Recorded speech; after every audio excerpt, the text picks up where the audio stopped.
Yeah. Sorry, can I just go back? Yeah, that's fine. Let's get into Joshua chapter 6, where we left off. Okay. Last time, we talked about they have entered the land. Okay. They have performed the necessary rite of circumcision in order to be fully in line with the covenant. They celebrated the Passover. They crossed the Jordan, and God dried up the Jordan and blocked it so that they could cross, similar to Moses. Now they're in the land, and they're about to kind of fight their first battle. They don't actually, they kind of fight a battle, kind of don't. And we'll talk about that in a minute.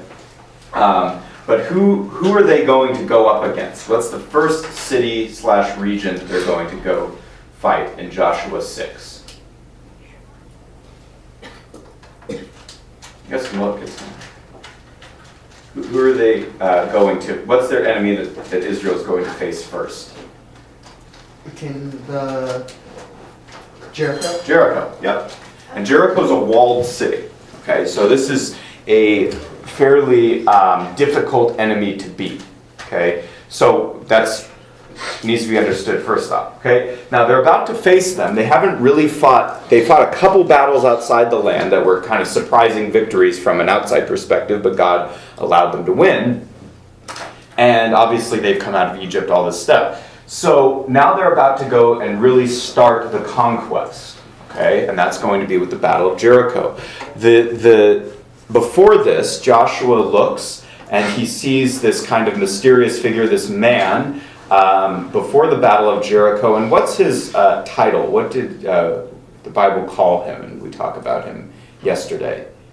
He's dressed up as this warrior. Joshua sees him. Joshua talks to him, doesn't kind of understand. Yeah. The angel of the Lord. The angel of the Lord, yeah. In this case, he's identified as the captain of the Lord, right? The captain of the Lord's armies. But yes, he is the I would call him the capital A angel of the Lord. And this is the angel of the Lord who shows up sometimes in the Old Testament, sometimes in human form. Sometimes he shows up as God says, I will go ahead of you in the angel of the Lord before Israel to lead them in the pillar of cloud, pillar of fire. Okay, so this is the angel of the Lord who speaks and acts as God himself. He's there in Genesis 16 with Hagar. He shows up as a man, and she says, you are God who sees, and he speaks like God. And he shows up to Abraham in human form in Genesis 18, reconfirms to Abraham that he's going to have a son. He shows up and stops Abraham.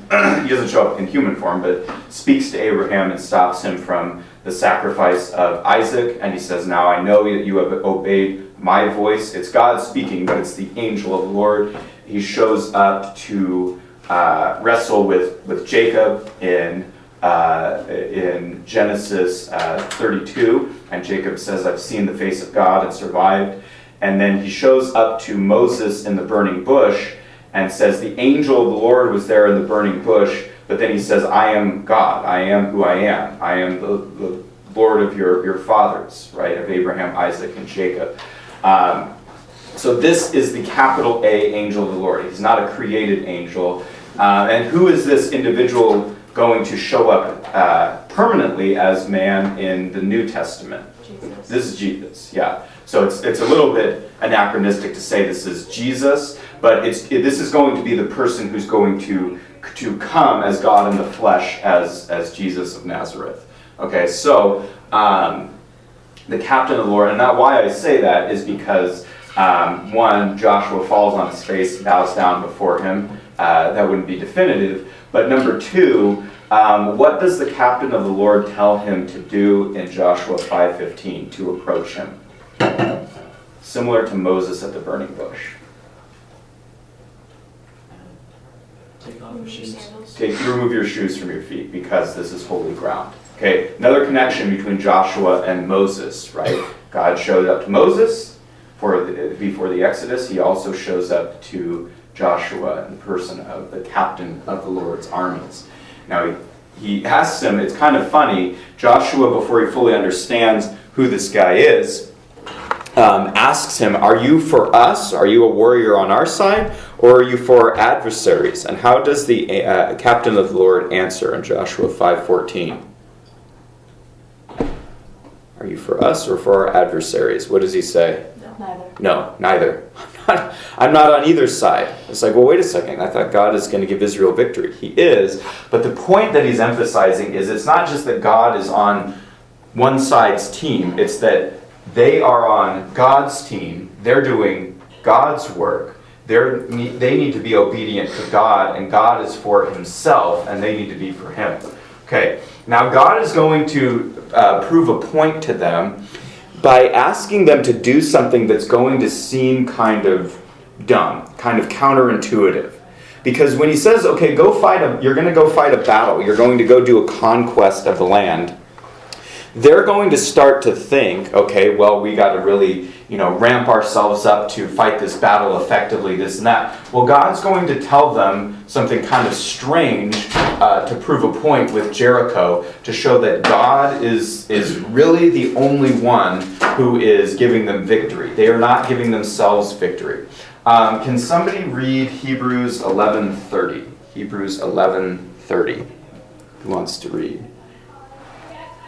Timmy? Hebrews 11:30. Mm-hmm. By faith the walls of Jericho fell down after they had been encircled for 7 days. Okay, simple. By faith the walls of Jericho fell down after being encircled for 7 days.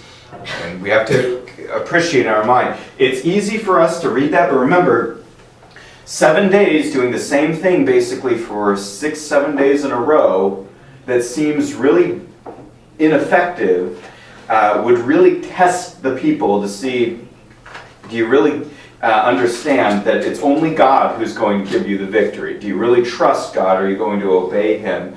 And so Hebrews 11, remember, is the chapter all about faith. Hebrews 1 through 10 deals with the superiority of Jesus and talks about the greatness of Christ, and it talks about him as the true Word of God in Hebrews 1 through 4, and then in Hebrews 4 through 10 that Jesus is the greater high priest, brings a once for all greater sacrifice. And then he ends Hebrews 10 by saying, the just will live and persevere by faith. Okay? Now he says, now let me elaborate on what faith is by way of Old Testament examples. And I think I said this before, but I think we misunderstand faith sometimes. I think we think of faith as a work that we do, or that is something that we have to hold, we figure out and have, we talk about like strong faith. We hold it, we believe really hard, we kind of manipulate faith like the Force. That's not what faith is. Faith is not a work. It's a surrendering trust to God. It's a surrendering acknowledgement that God must do it all because you can't do anything. That's what faith is about. And it's seen really well. This is why the author of Hebrews picks this as one of the examples. The people of Israel walking around the city of Jericho cannot do anything to the city. They cannot, by walking around a city, you're not going to bring it down, or yelling at it, or blowing a trumpet, or anything like this. All they are being taught here is that they need to totally trust God and obey him. And that trust that this is not going to work if it's just us doing that, right? If you guys and I all walked out around a building for 6 days, 7 days, and blew trumpets, nothing's going to happen, right? So they're really having to trust God. And I think we have to appreciate, again, we can read this in a couple of minutes, right? But you have to think back into, like, if I had you guys do this 7 days in a row, that, okay, we're going to go fight a battle. Okay, how are we going to go fight the battle? We're going to walk around a city quietly, and then we're going to come back to the camp. Okay, maybe we're gathering information. Then what are we going to do tomorrow? Are we going to go and actually, fight the battle? Are we going to do a siege? Are we going to try to climb the wall? What are we going to do? We're going to walk around it again, and then we're going to come back to the camp. And then day 3, people would start to, is Joshua really an effective leader? Did God really tell him to do this? Why is this seems very counterproductive, very pointless, right? And then seventh day, we're going to walk around it 7 times.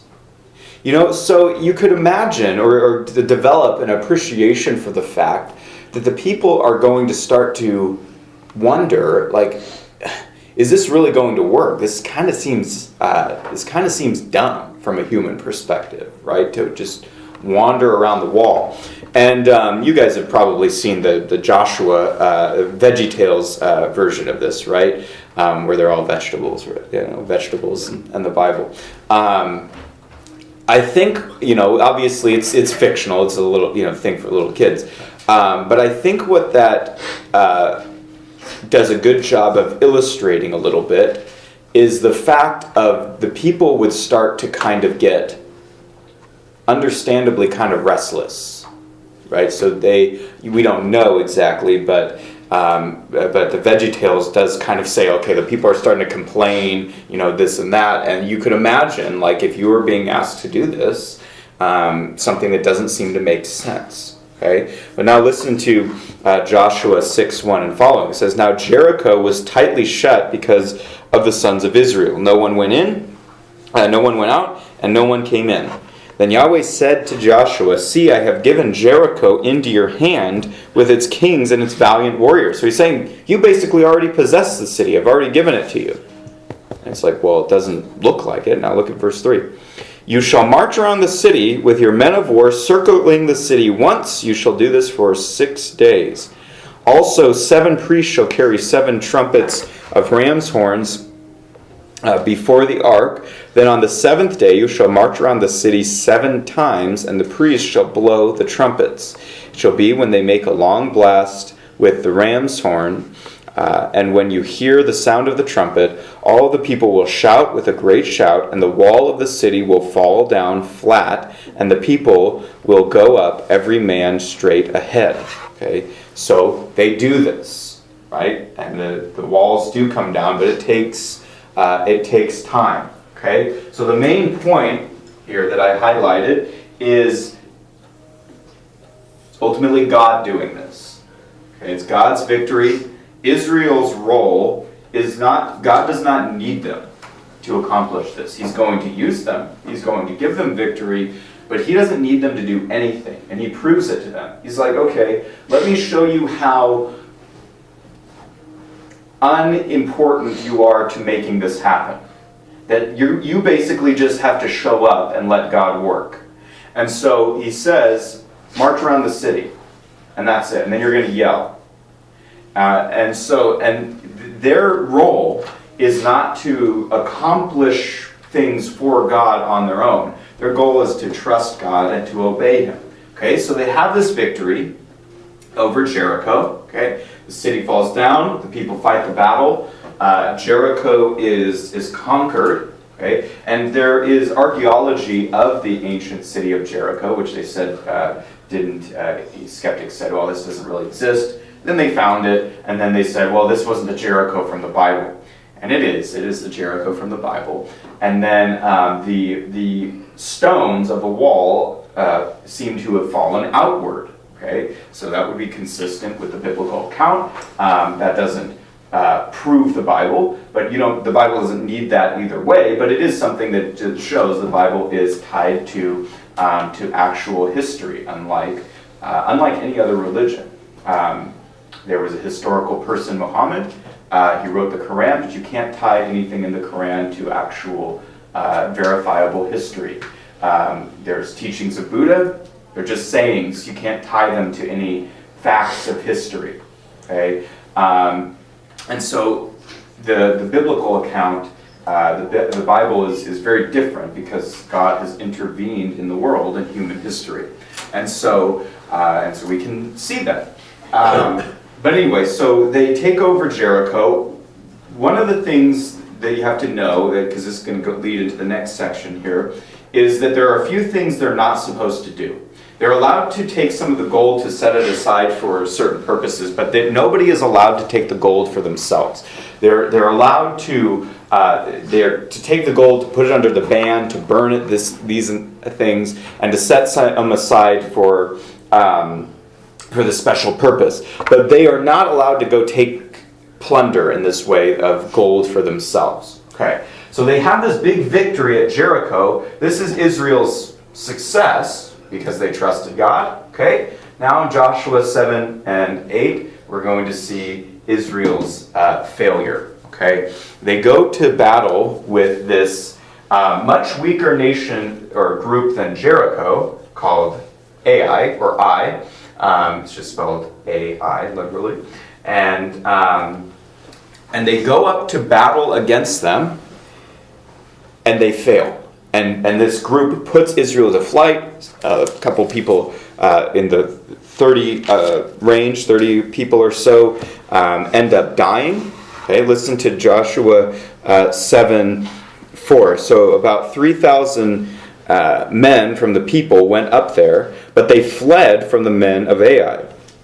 The men of Ai struck about 36 of their men and pursued them from the gate as far as Shebarim, and struck them down on the descent, so that the hearts of the people melted and became as water. Then Joshua tore his clothes and fell on his face before the ark of Yahweh until evening, both he and the elders of Israel, and they put dust on their heads, a sign of intense mourning and humiliation.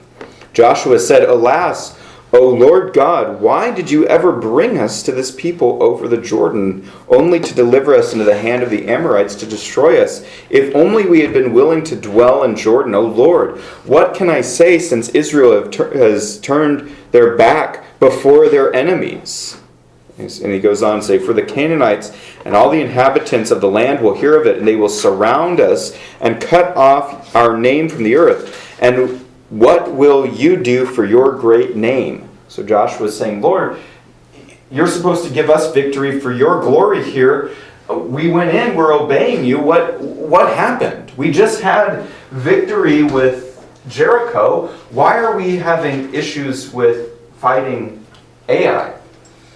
And God tells him, because unbeknownst to you and the leaders and all the other people of Israel, somebody, an individual and a family, sinned, and because of that, I'm not going to let you win until this is dealt with. Look at Joshua 7:10, when God answers him. "So Yahweh said to Joshua, 'Rise up, why is it that you have fallen on your face?'" You guys ever said that to like a kid who falls down? Say that to a kid. "Why have you fallen on your face?" Okay, look at 7:11. It says, this is what God now explains to Joshua. "Israel has sinned, and they have also transgressed my covenant, which I commanded them. And they have even taken some of the things under the ban, and stolen and deceived. Moreover, they also put them in their own things. Therefore, the sons of Israel cannot stand before their enemies." And so basically, God now says, okay, now consecrate the people. We're going to get everybody together, and we're going to have a bit of an investigation, and we're going to narrow it down to the individual and the family that has committed this sin that affected everyone. Okay?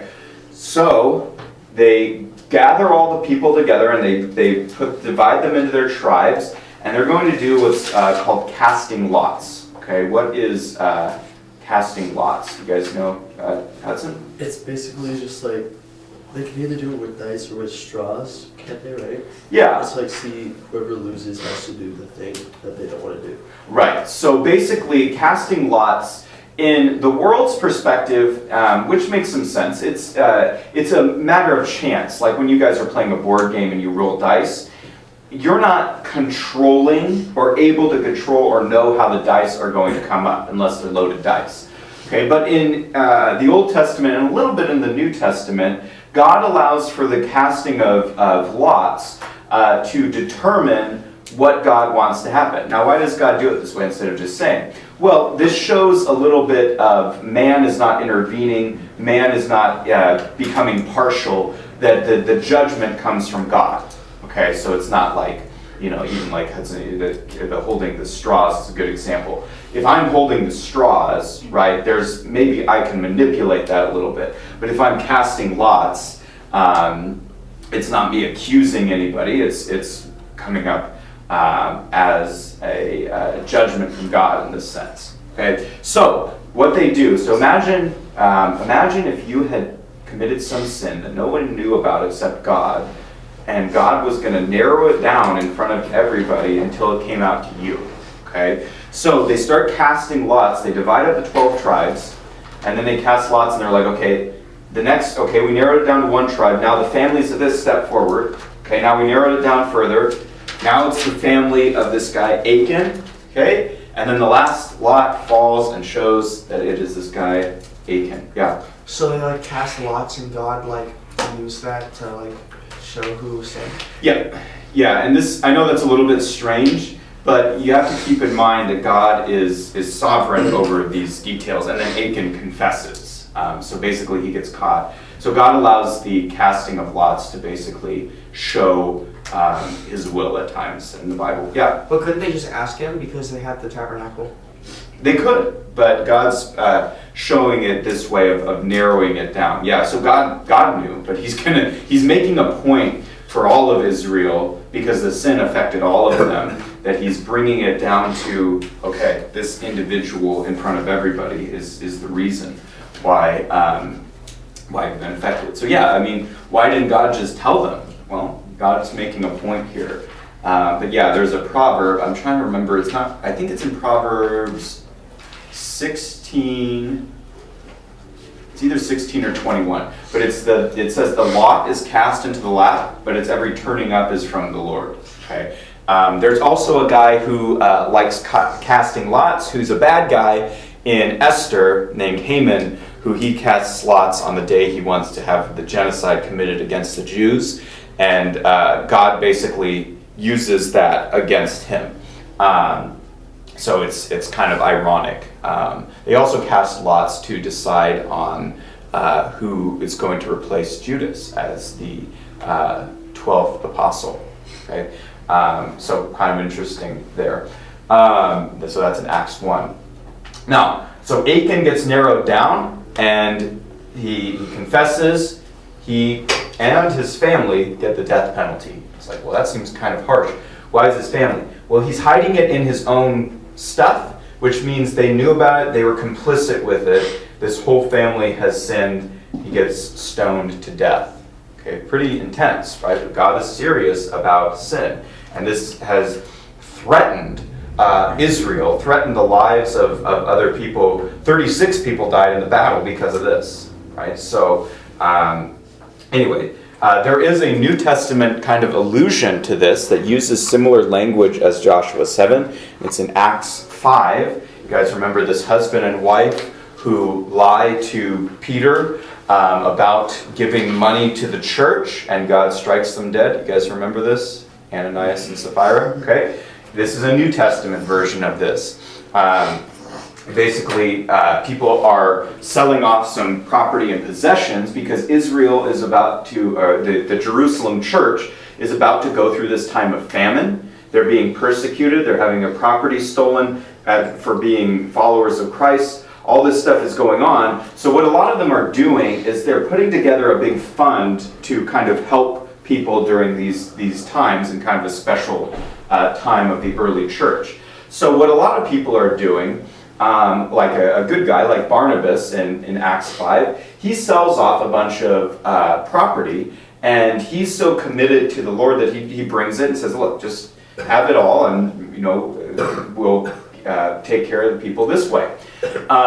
Some other people kind of get jealous of Barnabas, and they're like, man, you know what? I bet we could get attention if we did that. So they make it not about Jesus, they make it about themselves. And so Jesus really proves a point here in Acts 5 that the church is not about people exalting themselves. That's what one of the issues is. So Ananias and Sapphira sell off some property, and they want to give some of it to the Lord and the church, and they want to keep some of it for themselves. So far, there's no sin here. Nothing wrong has taken place yet.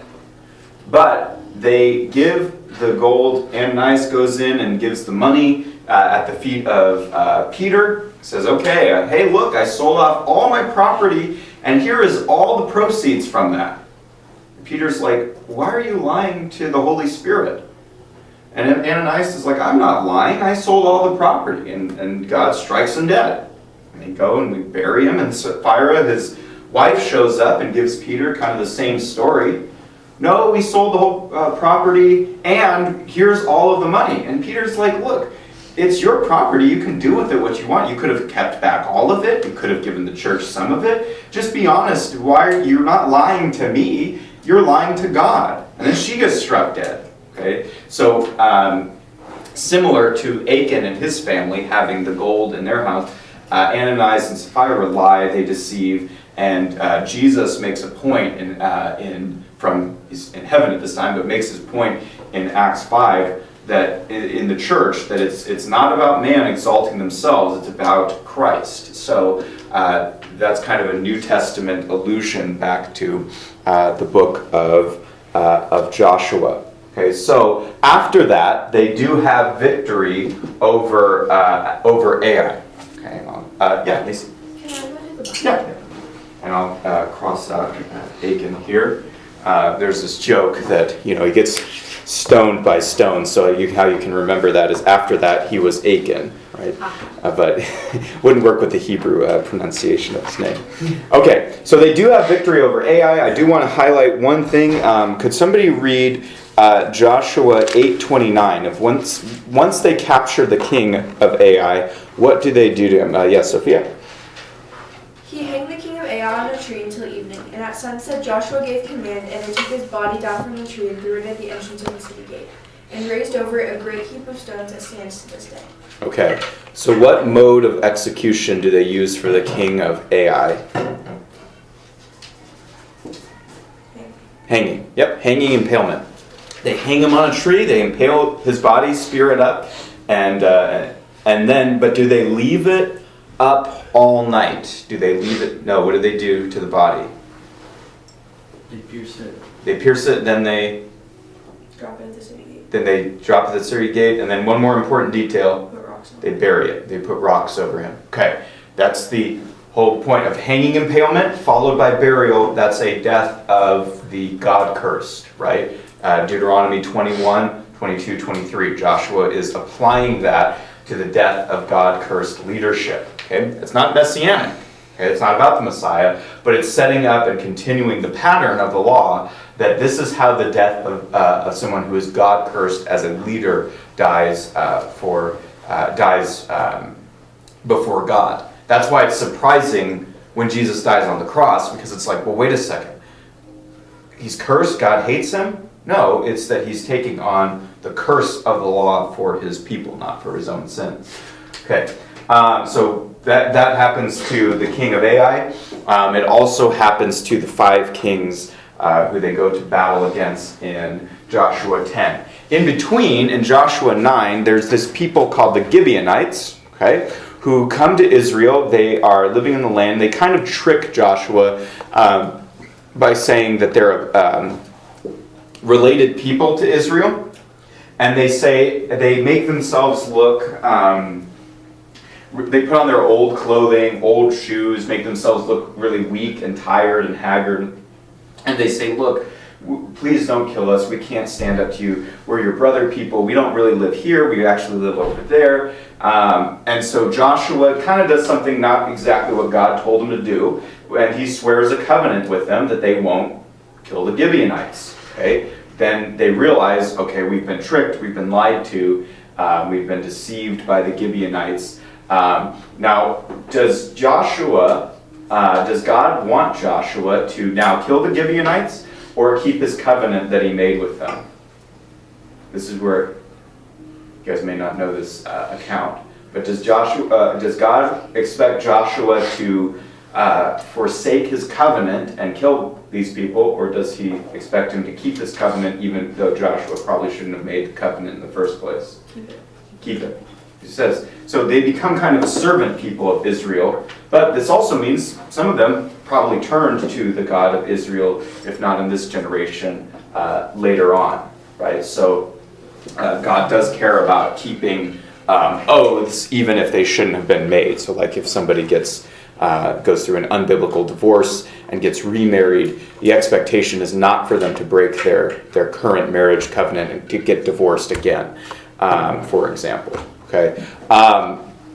Okay, so in Joshua chapter 10, basically Joshua 6 through 12, you have the conquest laid out, these list of victories. They go to battle against 5 kings. The notable thing in Joshua 10, and I'll write this down here, there's a well-known Bible story, narrative, that takes place. You can really only, I'll give you guys kind of a hint, during this type of battle, and even pretty much today as well, you can only have real battle during daylight hours, okay? But this battle's going on, so Joshua needs more daylight, okay? So what happens in Joshua 10? What does he ask God for?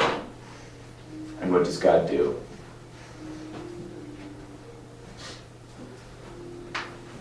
What needs to happen if you need more daylight? Freeze the sun. Yeah. This is where the sun stands still. Okay. So obviously this is miraculous. Skeptics would look at this and they're like, well, the earth rotates, the sun doesn't, actually move.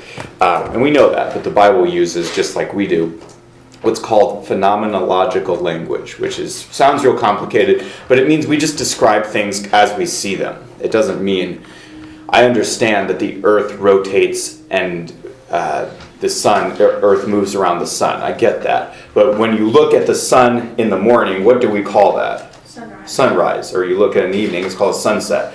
Unless you're like Neil deGrasse Tyson or something, it's a skeptic who writes on Twitter and stuff. Nobody's going to come to you if you say, oh, that's a nice sunset, and say, actually, that's an earth rotation. So when it says the sun stood still, God allowed the daylight to last for the duration of the battle. Listen to Joshua 10:12. It says, then Joshua spoke to Yahweh in the day when Yahweh delivered up the Amorites before the sons of Israel and said in the sight of Israel, O sun, stand still at Gibeon, O moon, in the valley of Ajalon.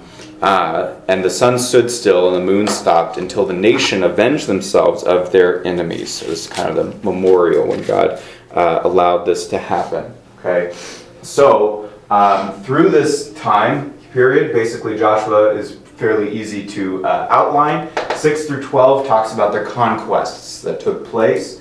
Okay, now we're going to skip ahead to 13 through 22. We're going to take a big jump through Joshua. And that's the apportionment of the land. And this one's pretty easy to, yeah, that's fine. This one's pretty easy to teach on because it's basically the laying out verbally of the map of Israel, where all the 12 tribes are going to be divided, right? So if you have a study Bible, you may have a map in there, and I'll show you one here in a second on the screen. But basically, they have, why this is important is this is the division of the promised land. Okay, so they have the 12 tribes, they're going to have these 12 divisions. And so imagine, I don't know if you guys like looking at maps, but imagine if I was looking at a map and I'm looking at what I'm seeing and I'm writing it down into a book. That's what Joshua 13 through 22 is. So for us, it's kind of like, that doesn't seem, to us that important. Yeah. Please, please. Yeah, that's fine.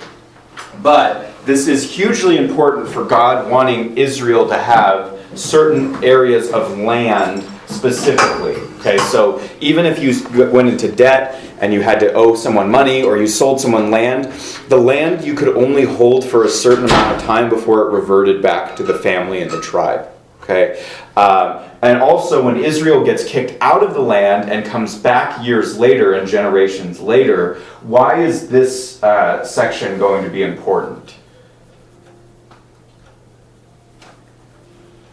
So imagine if, like, you and I got kicked out of where we live in California, our houses, then our grandchildren came back 100 years from now. Why would this be important in that context for Israel? Because then they already know how the Yeah, they have to know now who owns what, who belongs where, what tribes belong where are the boundary lines. And so Joshua lays this out. And so it's basically Joshua saying, here's kind of the fences. Take this many steps or go this many miles this way. There's a landmark and that cuts off there. That's where the boundary line is. I'm going to show you guys this map. But just as a kind of follow-up on someone that was in Numbers, can somebody read Joshua 13:22? Because this guy gets killed in the battles and who had caused Israel some trouble and who had basically tried to do something bad to Israel, but God would not allow that to take place. Who wants to read Joshua 13:22? Hudson? These are the territories which Moses apportioned for an inheritance in the plains of Moab, beyond the Jordan at Jericho to the east. But to the tribe of Levi, Moses did not give an inheritance. The Lord, the God of Israel, is their inheritance, as he had promised to them. Is that 13:22? Joshua? Joshua 13:22. Yeah. No. NCV. Huh? I'm sure. Joshua 13:20. Joshua 13:22. Oh, I did 32. Oh, that's okay. Yes. My bad. No problem. The sons of Israel also killed Balaam, the son of Beor, the diviner, Mm-hmm. diviner, with the sword among the rest of the slain. The border of the sons of Reuben was the Jordan. This was the inheritance of the son of Reuben, according to their families, the cities and their villages. Okay. Perfect.